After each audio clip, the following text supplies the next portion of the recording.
Contract పద్ధతిలో కొనసాగుతున్న తమను రెగ్యులర్ చేయాలని డిమాండ్ చేస్తూ సమగ్ర శిక్ష ఉద్యోగులు నిరవధిక సమ్మె చేస్తున్న విషయం తెలిసిందే.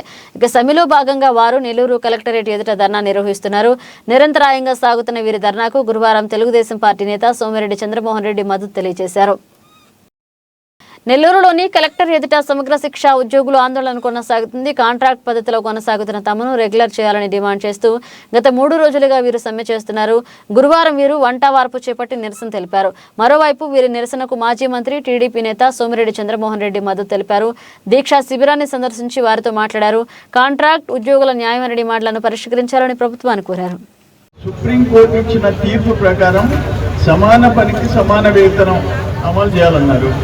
అందరికీ minimum time scale HRA plus DA అమలు చేయాలా, ప్లస్ సిఆర్ఎంటీకి data entry operators, MIN coordinators వీళ్ళందరికీ ఖచ్చితమైన జాబ్ చార్ట్ ఇవ్వాలా, సంక్షేమ పథకాలు అమలు చేయాలా, వడ్డీ లేని బ్యాంకు రుణాలు ఇవ్వాలా, మహిళా ఉద్యోగులకు చైల్డ్ కేర్ లీవ్లు మంజూరు చేయాలా, ప్రతి నెల 1వ తేదీ వేతనాలు చెల్లించాలా, సంవత్సరానికి సరిపడా బడ్జెట్ అంటే 1వ తేదీ జీతాలు విడుదల చేయమని కూడా మనం ధర్నాలు కూర్చోవలసిన పరిస్థితి వస్తుంది.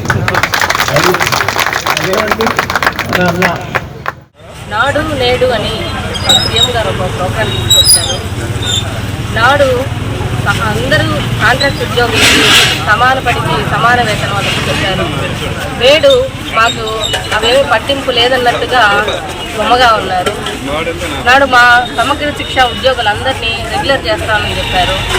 నేడు ప్యాలెస్లో కూర్చొని అసలు సమగ్ర శిక్ష ఉందా లేదా అని కూడా పరిస్థితి తీసుకొచ్చారు.